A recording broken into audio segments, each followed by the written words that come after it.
Marlins pitching powers the Fish to a shutout win over the Red Sox, and the Fish stay alive in the playoff race.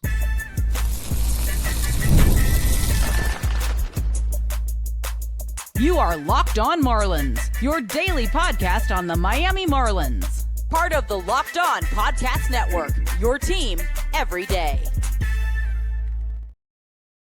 I'm Jamie Goldman, and welcome into another edition of Locked On Marlins. Locked On, now the #1 sports podcast network. Thank you for 10 years of the Locked On Network, your team every day. On today's show, I'll discuss the road ahead as the Marlins enter the final stretch of the season. Just about a month left to go here, still within spitting distance, so I'll preview that coming up. Plus, given that it's an off day and football, basketball season right around the corner, I figured today would be a good day to do a little bit of an oddball segment. So coming up, we're going to compare current Marlins to other South Florida sports icons. I think we'll have some fun with that one. But we'll start today with the Marlins shutting out the Red Sox last night. Another much-needed win for the Marlins. I'll tell you, it is much easier, much better. I'm in such a better mood coming on this show and preparing for a show after a Marlins win than after a Marlins loss. Like one of those losses earlier in the week where the offense just couldn't get it going. You're right in that ball game. Sandy gives you a gem, what have you. And then the following game, too, you get to extra innings, you know, the wild pitches. You allow a grand slam in the 11th. Couple of really gut-wrenching losses to start this series, but they salvage it last night, getting the shutout win behind a really strong pitching performance. Really, a couple of guys to credit here, but Ryan Gusto, first guy we need to talk about here. Really, really good night from Gusto last night. He's honestly come on pretty solidly in the last couple of weeks for this Marlins team. He's pitched some big innings. He goes 5 2/3 last night on a night where the bullpen was pretty thin. You had a little bit of a depleted pen last night, and the Fish were still able to kind of piece that thing together and get the win last night. So a much-needed win for the Marlins. I like the way that Clayton managed it. We'll get into that in a moment. Offensively, you're still struggling. You're still struggling to find ways to score runs. Marlins were fortunate that the Red Sox were kicking that thing around yesterday. Red Sox had a couple of errors in that ballgame. The Marlins scored 3 of their 4 runs on plays where errors happened, and then they scored the 4th run because the inning was able to stay alive because of an error earlier in the inning. Sanoja gets the RBI single, and the Marlins take a 4-0 lead. But that's not going to happen all the time. The Red Sox kind of gift wrapped that game yesterday to the Marlins after the amount of errors that they had on the base paths. And it started right away. First inning, you had a throwing error on what would have been a double play. Keeps a guy on third, actually. And then Heriberto drives in Stowers to put the Marlins up 1-0. Shout out Heriberto Hernandez. He has been so clutch for this Marlins team this season, especially lately. Did it again yesterday with an RBI single in the first inning. And the errors continued for the Red Sox. Second inning, Otto Lopez. Listen, if anything, you could spin zone this thing and say that the Marlins were aggressive on the base paths, and that kind of forced the Red Sox into errors. Perfect example of that was in the second inning. Otto Lopez, aggressive base running, steals second base, an errant throw over the second baseman's head. Otto, quick on his feet there, pops up, runs to third. Blake Lawley sends him home. Close play at the plate. The Marlins score on it. We've said it all season. This Marlins team is going to be aggressive on the base paths. When they sent Otto last night, I was a little bit worried. I didn't know if he was going to make it. It was a close play at the plate, but Otto did get in there safely, and they scored the run. This is what the Marlins are going to do. We've seen it all season. You know it by now. The Marlins are a very aggressive baseball team, and they were playing their style last night, but last night everything was kind of clicking. 5 stolen bases in the ball game, 3 for Javier Sanoja. I think that constitutes a successful Goldie's guarantee, personally. I said that Javier Sanoja would have a big impact on this series and would impact winning. 3 stolen bases last night, RBI single in the 8th as well to kind of give the Marlins some insurance. I'm counting that. I'm personally counting that, but good to see Javi kind of bounce back after a rough start to the series. But yeah, Marlins get a 4-0 win last night. But despite all the errors, I will say the Red Sox made some very nice plays in the field defensively, aside from the errors. So it was kind of a boomer bust type of game from the Red Sox defensively. They had that diving catch in center field early in the ballgame yesterday.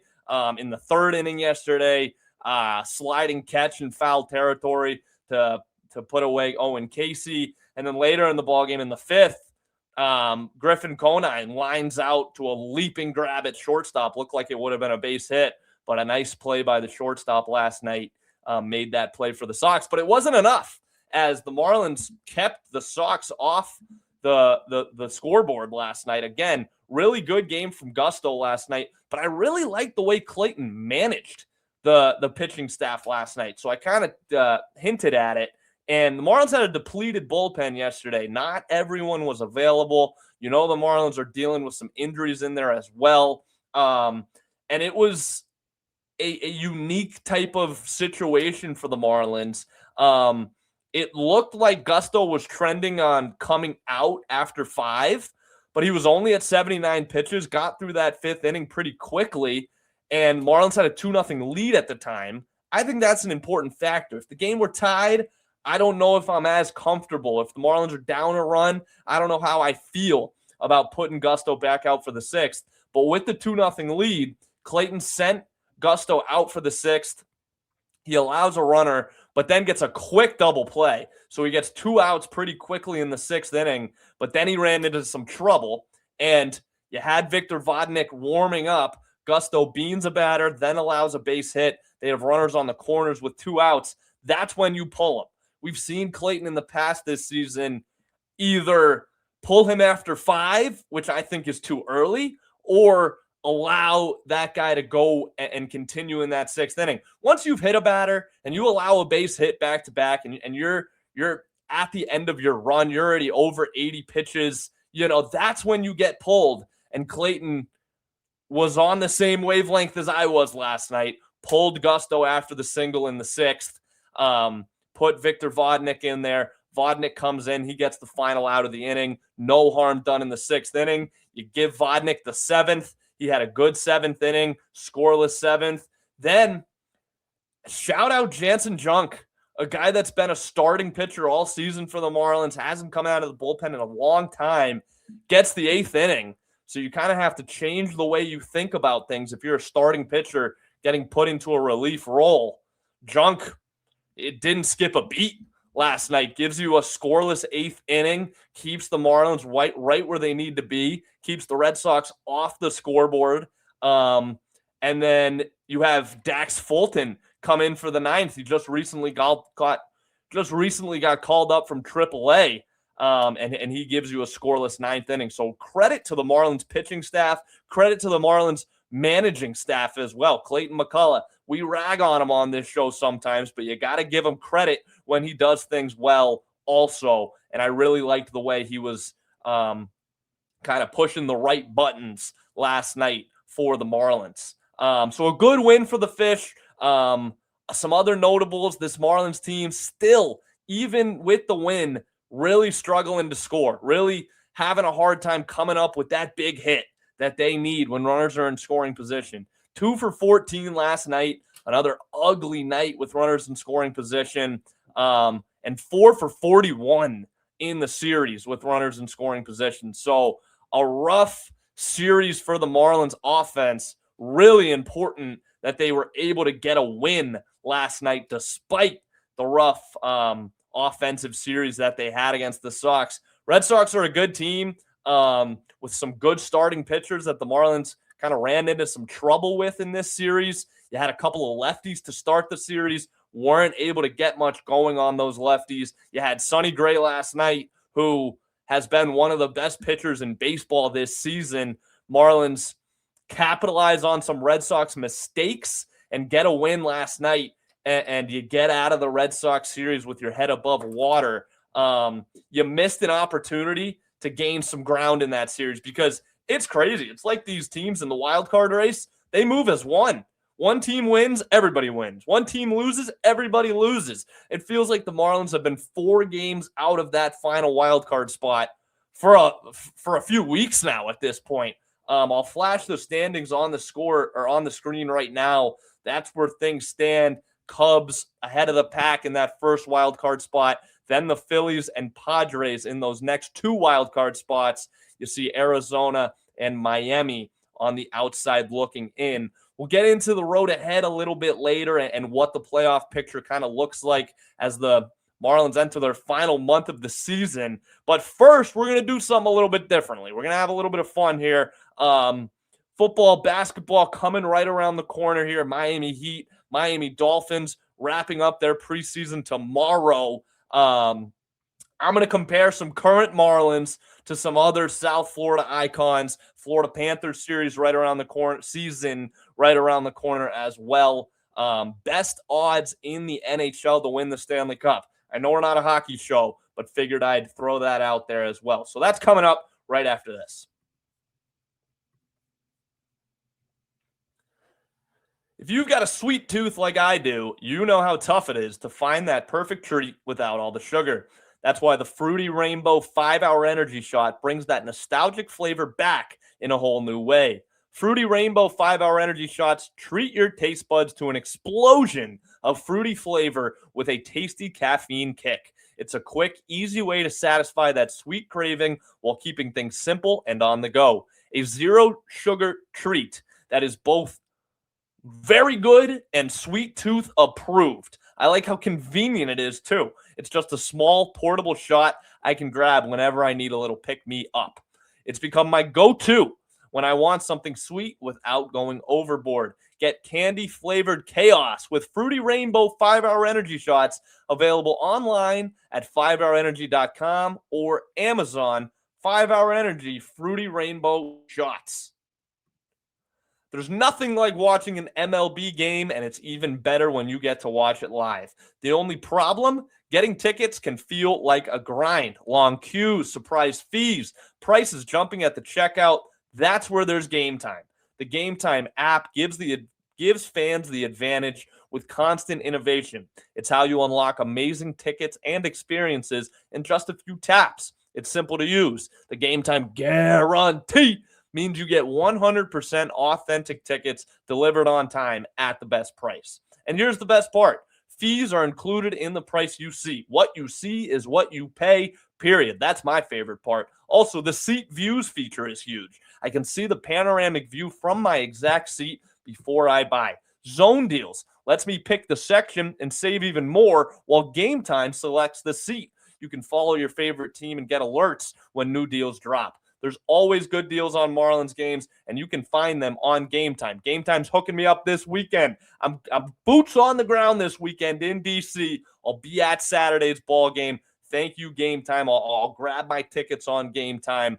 2 taps and it's done. No stress, no hidden fees, just great seats in minutes. That's what makes it so easy to decide last minute, to hit a game last minute. You're planning it out, whatever the case may be. Game Time has you covered. Take the guesswork out of buying MLB tickets with Game Time. Download the Game Time app, create an account, and use code LOCKEDON for $20 off your first purchase. Terms apply. Again, create an account and redeem code LOCKEDON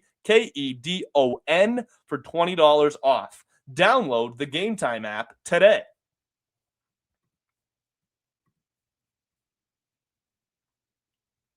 All right, let's get into it. So I've been teasing this all day. I want to compare some current Marlins to some other South Florida current, past, future, not future, but you get the point here. Some other guys from some other teams that some guys on the Marlins currently resemble. So I'm going to start with the leader of the ball club, arguably your best player, Sandy Alcantara. I view him similarly as I view Alexander Barkov with the Florida Panthers. Both these guys have been with the franchise a long time. They've seen good days and bad days of this team. missing the playoffs, making the playoffs, big winning streaks, tough stretches, injuries, whatever the case may be. They've seen it all with this baseball team or the hockey team if we're talking talking Barkov.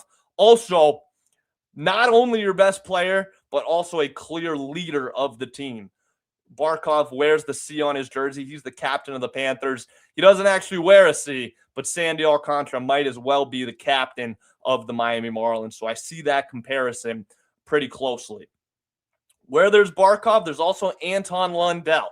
Where there's Sandy, there's also Eury Perez. So I'm comparing Perez to Anton Lundell, but this is kind of a package deal here. Sandy and Eury as Barkov and Lundell.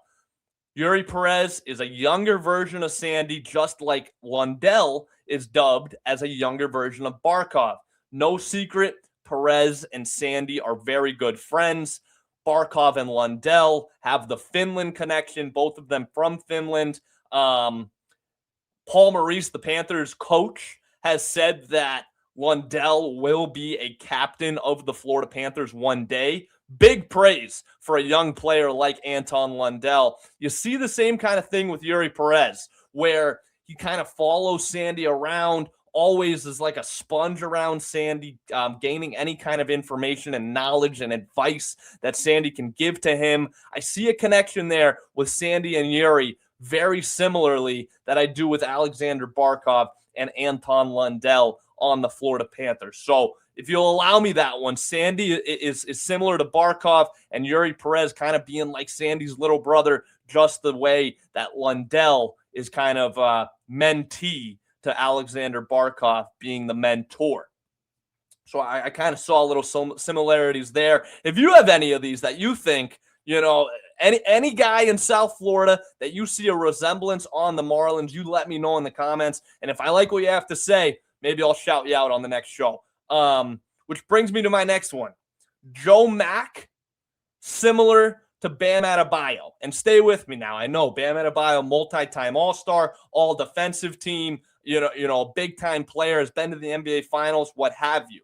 But in this comparison, both with Bam and Joe Mack, right upon arrival, right when they entered the league, right when they got drafted and started playing for their respective teams, you can tell that Joe Mack is going to be an impact player. You saw the same thing with Bam Adebayo.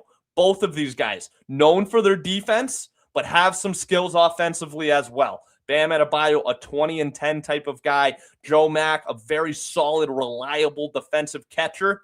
Also has some pop offensively, as we've seen this season already. Also, both of these guys, when they arrived, kind of pushed somebody else out of the way. Bam Adebayo, if you remember when the Heat drafted Bam, Hassan Whiteside was the man in the middle for the Miami Heat. Bam Adebayo kind of essentially won that job and ran Whiteside right out of town. Before long, Whiteside's traded to the Portland Trail Blazers, and Bam Adebayo is the center of the future for the Miami Heat. Joe Mack arrives with the Miami Marlins. Agustin Ramirez, after a great season last season, a lot of people were hoping Ramirez could be that catcher of the future for the Marlins.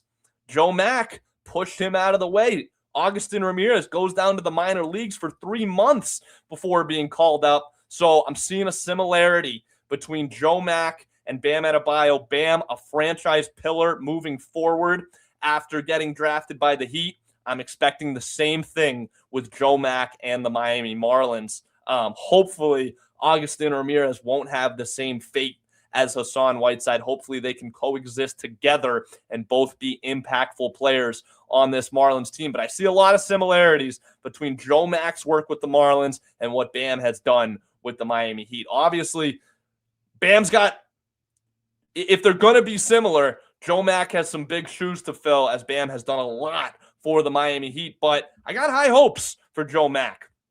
Moving down the list, I got a couple more here. Javier Sanoja reminds me of Pelle Larsson. This one's a little bit more niche, but if you're a South Florida guy, you know what Pelle Larsson meant to the Miami Heat in the last couple of seasons. A scrappy, energetic type of player, a spark plug, often coming in off the bench. Sanoja, the same kind of way, a fan favorite, but not necessarily a frontline guy. You think of the Marlins, you think Sandy, you think Kyle Stowers, maybe Eury, you think the Miami Heat, Bam Adebayo, Giannis Antetokounmpo. When he was here, Jimmy Butler. You're not thinking Pelle Larsson right off the bat. You're not thinking Javier Sanoja right off the bat, but both of them fan favorite, scrappy type of players that the fan base have kind of fallen in love with.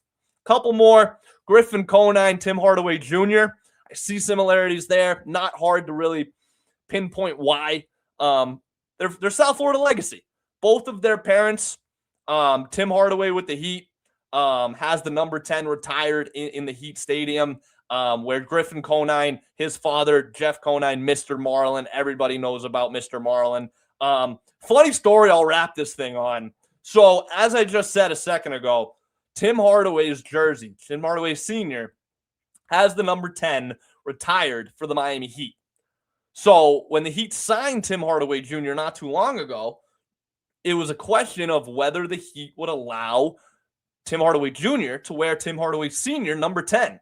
And Tim Hardaway Sr. went on the local radio and said, no way. He's got to earn his own legacy. I did my thing in Miami. Number 10 is mine. He cannot wear it. Not 24 hours went by, and the Heat, and it came out online that Tim Hardaway Jr. would be wearing number 10, and the word on the street is mom stepped in. You cannot, the ruler of the family, no matter what you did on the court, mom has the last say. And that's what happened there, as Tim Hardaway must have had a conversation with Tim Hardaway Jr.'s mom, and one thing led to another, and THJ, Tim Hardaway Jr., will be wearing number 10. Thought that was kind of funny, just as Griffin Conine wears the number 18 that Mr. Marlin, his father, wore as well. I'll give you one more. I had a bunch of these listed here, but I got a little bit of time, so I'll give you one more here before I wrap up this segment. A former Marlin this time. I see shades of Marcelo Ozuna and Heriberto Hernandez. Maybe I'm crazy here, but both of them are outfielders. Both of them wore number 13 with the Marlins. Berto's still wearing 13. Both have some pop. Both have some speed. Both have some flair. Make some good plays in the outfield. Both have a way of coming through in clutch moments. I don't know. I see some similarities there. Let me know what you think, or if I'm completely off my rocker with these. You guys let me know. But coming up, we're going to get back into the really brass tacks of this thing. Coming up, we're in the final month of the season here. I'm going to set the stage for the rest of the season and outline what the Marlins need to do if they want to make the playoffs.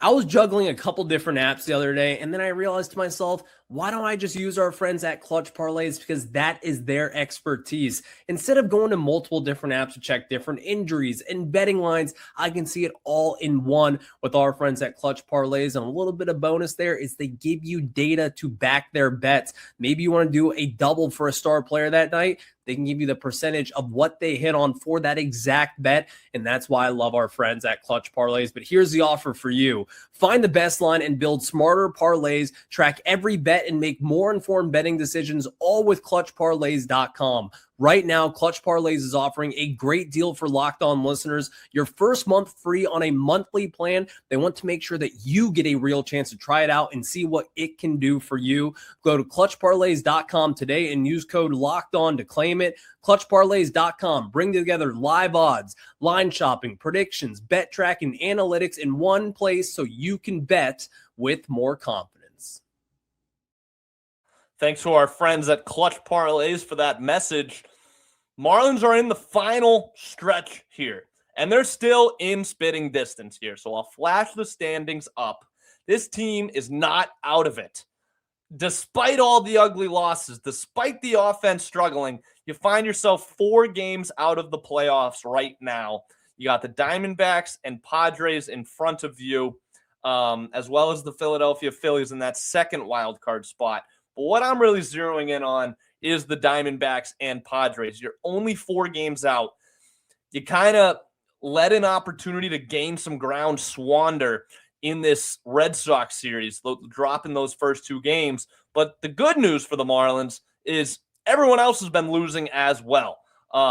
The Padres also dropped their first 2 games of their series, won last night. The Phillies dropped the first 2 games of their series, won last night. The Diamondbacks did gain 1 game of ground in the last 3 games, but all things considered, not much has changed over the last week or so. Marlins have it right in front of them. So this weekend, you get a chance to really get ahead of things against a team that you have absolutely owned this season. I don't think I can think of an opponent that the Marlins have played better against than the Washington Nationals. 8-1 against the Nats so far this season, coming off a sweep against the Nats this past weekend. You get 4 games in Washington, D.C. against the Nats this weekend, and then you get Kansas City. So 2 very winnable series, 2 teams that are kind of looking towards the offseason here. They're not really fighting for a playoff spot at this point in the season. You get your next 7 games against teams that are not in the playoff race, all of them on the road. So that's going to be a big test for the Marlins. They have struggled on the road. One of the best teams at home this season. 42 wins at home. That's the 4th most in Major League Baseball. But on the other side of things, Marlins have one of the worst road records, 13 games under 500 when on the road. So we'll see which trend prevails. Will it be the Marlins own the Nationals and stay hot, or will it be Marlins road woes continue and they struggle against the Nats and Royals? But if you can get hot against the Nats and Royals, and then you got the Mets coming up at home, there is a Chicago series mixed in there, but 3 of your next 4 opponents, very winnable series.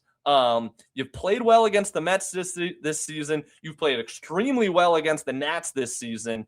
And the Royals, subpar baseball team, you got to take care of business and capitalize on 1, your home games, and 2, subpar opponents coming up on the schedule. Because after that, it gets tough. After that September 9th final game against the Mets, it becomes a gauntlet. You get the Dodgers at home for 3. You hit the road for 3 against Arizona, 3 against San Diego. That's going to be the road trip of the season right there. If the Marlins can just keep their head above water in the next couple of series, like I just mentioned, the Nats, the Royals, the Mets, the Cubs mixed in there. If you can stay above water, stay within 2 to 4 to maybe 5 to 3 to 1, that kind of ballpark of outside of the playoff race, you have an opportunity to control your own destiny in mid-September.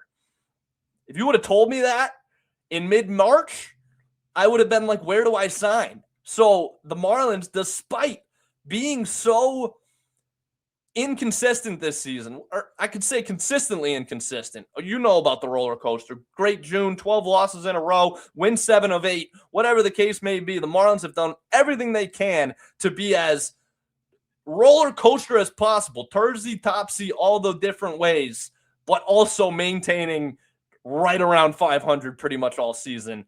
They have an opportunity to get hot and control their own destiny at the end of the road here. And you face Arizona, you face San Diego, then you hit the road for 3 more against Chicago. So the playoffs begin. The playoffs begin now, really. You got to take care of business against Washington, Kansas City, and then you get a couple more series in there, and then you get an opportunity against teams that are right neck and neck with you in this playoff race, with 3 in Arizona, 3 in San Diego. And then if for some way, some reason, somehow, the Marlins are able to do all of that and come back from that road trip in a playoff position or still fighting, you end the season against a team that has had your number as long as I can remember. Your final 3 games of the season against the Atlanta Braves. It's not going to be easy. It's not going to be easy. I don't expect the Marlins to get this thing done. I really don't. But the fact that they have an opportunity to, and it's not that far-fetched. It's not like I'm sitting here saying, okay, they're only 12 games out. All they need to do is win 29 of their next 30. That's not what I'm saying. That's not what I'm saying. You just need to take care of business against mediocre to subpar teams, win your home games, and then you have an opportunity to go on the road and beat some teams that are right in the mix with you. So it's right there in front of you for the Marlins. I'll end this thing with a Goldie's guarantee. I'm going out of town this weekend. I'm going up to Washington, D.C. You might as well put me on the Marlins team plane because that's the reason I'm going. I got a good buddy that lives in D.C. I noticed the Fish are playing this weekend. I booked this trip like a month ago or so. And what I can guarantee you for the Goldies guarantee of this Washington National Series, I can guarantee you that the Marlins are going to win Saturday. I'm going to do everything in my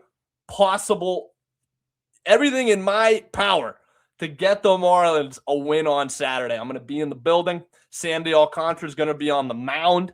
The mojo is going to be good. Vibes are going to be high. Looks like good weather on the horizon this weekend in D.C. So I'm feeling good about Saturday's game. That's where I'm going to leave you here. They have a good little setup there in D.C. They have this place across the street called the Bullpen where everyone kind of tailgates and gets ready for the ball game. I'll be boots on the ground there. I'll be ready to rock and roll. And then 4 o'clock rolls around. We'll head over to the stadium, and I'm going to be dressed from head to toe in teal and black Miami Marlins colors. I'm going into enemy territory for us here as the Marlins have a very important series this weekend. They're all important the rest of the way here, but it starts this weekend against the Washington Nationals. If you remember, we had a guest on Monday, Tyler Carmona. Tyler's tip, Carmona's catch, whatever you want to call it. He said the Marlins were due for a sweep against the Nats this weekend. So we're holding Tyler to that. I got a Goldies guarantee about Saturday's ball game. A lot on the line for this podcast. A lot on the line for the Miami Marlins this weekend as they head to D.C. to face the Nats. That's going to do it for me today. Had a really fun show here today. So thanks for tuning in to Locked On Marlins.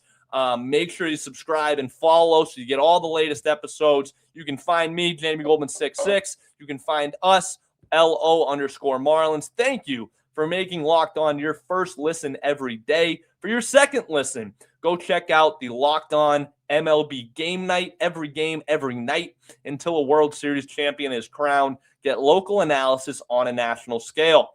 MLB Game Night is on Locked On MLB on YouTube or wherever you listen to your podcasts. That's going to do it for me today. Have a good day, everybody. Have a good weekend, everybody. And as always, go Marlins.